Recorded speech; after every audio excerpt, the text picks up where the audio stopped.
lelakinya. Dan ini kan bahaya, diculik, berdua-duaan. Ini haram semuanya, berkhalwat dengan perempuan. Dan calon mertuanya senang. Kalau anaknya diculik berarti, ini bentar lagi ya Pak, menikah. Padahal ini tradisi yang salah, tetapi tetap dipertahankan sampai sekarang. Menyelisih syariat, tapi dipertahankan sampai apa sekarang. Belum lagi dalam sebagian pernikahan, pakai tradisi-tradisi yang isinya tatoyur, isinya mengkait-kaitkan nasib baik, nasib buruk dengan hal-hal yang tidak jelas. Seperti sebagian orang ketika mau beli mobil, untuk mobil itu bagus atau tidak, dimandiin kembang misalnya. Tradisi yang enggak benar. Atau ditaruh telur di 4 roda, 4 telur. Kalau jalan telurnya pecah semuanya berarti bagus.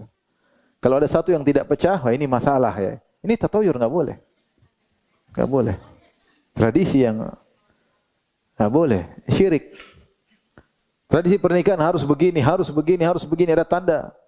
Harus injak inilah, injak anu, subhanallah. Dan itu setiap itu ada filosofinya. Filosofinya bermasalah itu. Filosofi tersebut terkadang filosofi syirik. Kalau begini berarti begini, kalau berhasil begini berarti nasib pernikahannya begini. Ini enggak boleh. Sebagai tradisi ketika pernikahan ada hitung-hitungannya. Mereka mengatakan misalnya sebagian kota, tidak semua, kalau menikah di bulan Syura maka ini sial.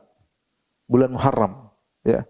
Maka bulan sial. Saya datang ke kota tersebut, kata mereka, teman-teman ustadz banyak menikah di bulan ini. Kenapa? Karena ruang-ruang untuk pesta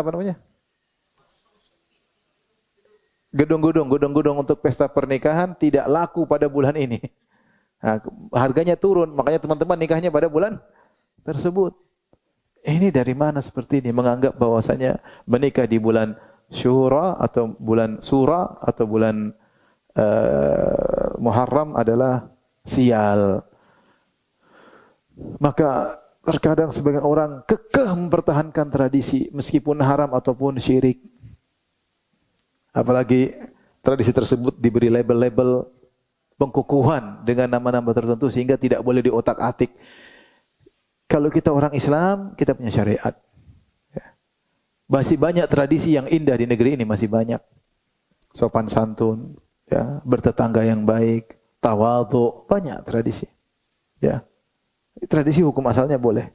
Tapi kalau sudah nyerempet-nyerempet terhadap yang haram atau syirik, maka tradisi harus dikalahkan. Bukan Islamnya yang dimodifikasi.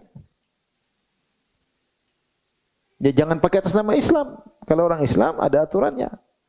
Melanggar syariat, maka ikut syariat. Tidak boleh ikut tradisi. Cuma saya bilang tadi, orang-orang ini sebagian orang Islam tidak memandang hormat terhadap syariat Islam. Dia tidak pandang. Saya sering sampaikan, padahal syariat tersebut turun dari Rabbul Alamin. Allah, pencipta kita, pencipta alam semesta. Yang Tuhan tersebut telah menjadikan alam ini dengan begitu luar biasa. Dengan keteraturan, keserasian, dengan berbagai macam aturan alam.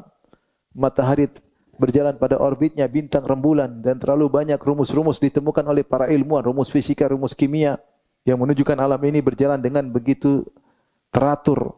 Lihatlah wa fi anfusikum afala tubsirun, lihatlah pada diri kalian. Tanya dokter tentang organ tubuh kita ini. Mata yang luar biasa dengan rumitnya organnya, saraf-sarafnya dan yang lainnya. Yang ciptakan siapa? Allah. Kita semua ngaku. Nah, Tuhan yang bikin aturan yang hebat ini, aturan alam semesta. Sekarang turunkan syariat buat kita. Harusnya kita terima atau kita tolak? Terima. Atau kita merasa aturan kita lebih hebat daripada aturan Tuhan?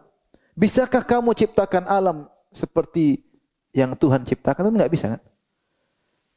Karena Allah telah menurunkan aturan dalam alam semesta ini. Sekarang Allah turunkan syariat buat kamu, yang itu lebih baik bagi kamu, lebih afdal bagi kamu. Terus orang tidak mau terima. Saya akan berkata, tenang Tuhan, saya punya aturan sendiri lebih baik. Enggak, ini tidak mau terima. Bertahan dengan apa? Tradisi. Nabi dahulu sampai dituduh orang yang keluar dari tradisi nenek moyang. Maka di antara perkara yang sangat berat kata Ibnul Qayyim, di antara penghalang hidayah adalah berpegang dengan tradisi. Kenapa Abu Talib tidak mau masuk Islam? Karena dia berpegang teguh dengan tradisi bapaknya, Abdul Muttalib. Dan itulah senjata Abu Jahal untuk membuat Abu Talib kekeh dalam syirik. Kata Abu Jahal, "Atarghabu an millati Abdul Muttalib?" Kau benci dengan agamanya bapakmu ya Abu Talib, kau benci dengan agama Abdul Muttalib. Akhirnya Abu Talib tidak mau dikatakan dia keluar dari tradisi. Akhirnya dia bertahan dalam apa? Kesyirikan. Akhirnya dia kekal dalam neraka Jahannam.